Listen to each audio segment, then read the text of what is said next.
2003 চুক্তিখন হোৱাৰ সময়ত থকা সকলো মানুহক ভূমিৰ অধিকাৰ দিব লাগিব গতিকে বড়ো মানুহৰ ভূমিৰ অধিকাৰ ৰক্ষিত নহল অনাবড়ো ৰাইজে ভাবিছে যে বিটিএডি হ'ল তেওঁলোকৰ বড়ো জনগোষ্ঠীৰ যথেষ্ট ক্ষমতা বাহিল গতিকে তেওঁলোকৰ ভূমিৰ অধিকাৰ নাই সেইকাৰণে দুইটা জাতি বড়ো আৰু অনাবড়ো দুইখিনিয়ে আচলতে শংকিত আৰু সেই শংকাৰ পৰাই এই গোটেই ঘটনাটোৰ উদয় হৈছে বিটিএডি চুক্তিয়ে যেহেতু অসমৰ বড়ো জনগোষ্ঠীৰ মানুহবিলাকক প্ৰকৃত অৰ্থত নিৰাপত্তা নিদিলে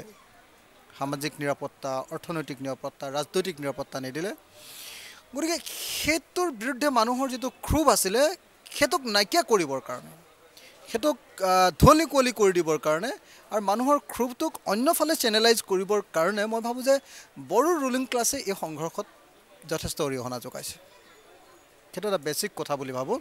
আৰু 2 নম্বৰ কাৰণটো ডেফিনেটলি বিদেশী সমস্যা যে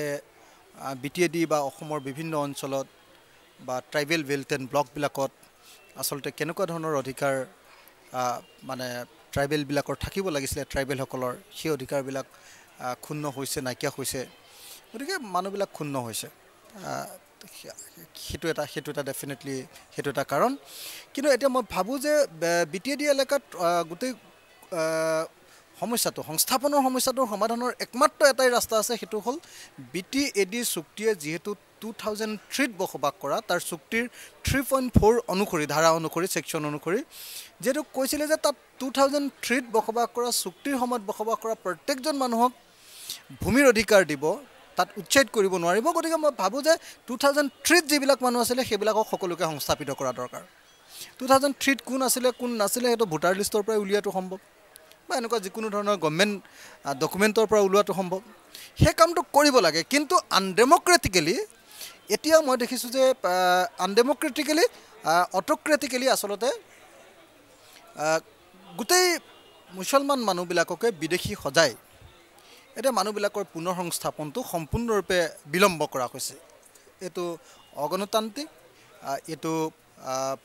ফেচিবাদী আৰু সেইটো আমি বিৰোধিতা কৰোঁ মই আকৌ এবাৰ দাবী উত্থাপন কৰিব খোজোঁ যে 2003 বিটিএডিৰ চুক্তি অনুসৰি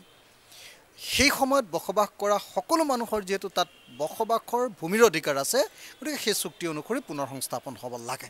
তাৰ কাৰণে অন্য ডকুমেণ্ট চেক কৰাটো তাৰ পৰৱৰ্তী সময়লৈ ৰাখিব লাগে তাতে ধৰক নাগৰিক পঞ্জীত তেওঁলোকৰ নাম আছে নে নাই 71ৰ আগত অহা নে পিছত অহা সেইবিলাক তাৰ পৰৱৰ্তী সময়ত সংস্থাপন দিয়া মানে কেতিয়াও তেওঁলোকক আমি স্বদেশী বুলি গণ্য কৰা নহয় তেওঁলোকে যেহেতু তাৰ পৰা খেদা খাইছিলে তাত বহবৰ তাৰ পাছত ডেফিনেটলি তেওঁলোক স্বদেশী নে বিদেশী তাৰ পৰৱৰ্তী সময়ত বিচাৰ হ'ব সীমান্ত ডেফিনেটলি চিল্ড হ'ব লাগে কিন্তু কথাটো হ'ল যে চিল কৰিলে সীমান্তইদি মানুহ নাহিব এনেকুৱা পৃথিৱীত ক'তো ব্যৱস্থা নাই তাতে আমি সকলোৱে যে বাংলাদেশৰ লগত অসমৰ সীমান্ত মাত্ৰ 400 কিলোমিটাৰৰ কিন্তু বাংলাদেশৰ লগত ভাৰতৰ সীমান্ত পশ্চিমবংগ মেঘালয় ত্ৰিপুৰা এইবিলাকৰ সীমান্ত প্ৰায় 2000 কিলোমিটাৰতকৈ বেছি যিহেতু 2000 কিলোমিটাৰতকৈ বেছি আৰু অসমত কেৱল 400 কিলোমিটাৰ পৰে গতিকে অসমত যদি আমি সম্পূৰ্ণ চিলডো কৰি দিওঁ তেতিয়াহ'লেও বাহিৰৰ ঠাইৰ পৰা পশ্চিমবংগইদি মানুহ সোমাব পশ্চিমবংগৰ পৰা অসমলৈ আহিব সেইকাৰণে মই ভাবোঁ যে সীমান্ত চিল কৰা কথাটো এটা প্ৰতীকী কথা সেইটোৰ দ্বাৰা গোটেই সমস্যাটোৰ সমাধান সম্ভৱ নহয় সীমান্ত চিল কৰি যদি আপোনাৰ পাৰপত্ৰৰ ব্যৱস্থা কৰা হয় অসমলৈ সোমাবলৈ পাৰপত্ৰৰ ব্যৱস্থা কৰা হয় তেতিয়াহ'লে হয়তো কিছু আমি ৰেজিষ্ট কৰিব পাৰিম 2003 মই কৈছোঁ যে বিটিএডি চুক্তি অনুসৰি 2003 থকা মানুহ সকলোকে তাত ভূমিৰ অধিকাৰ প্ৰদান কৰা হৈছে ভাৰতীয় নাগৰিকসকলক গতিকে তেওঁলোকক সকলোকে তাত সংস্থাপিত কৰিব লাগে পুনৰ সংস্থাপন দিব লাগে আৰু তাৰ পাছত সংস্থাপনৰ পাছত যদি ৰেকৰ্ড দেখা যায় যে নহয় এই মানুহবিলাক বিদেশী তেতিয়াহ'লে বেলেগ কথা কিন্তু সেই অজুহাতত তাৰ মুছলমান মানুহবিলাকক সংস্থাপনৰ কাৰণে অনিৰ্দিষ্টকালীনভাৱে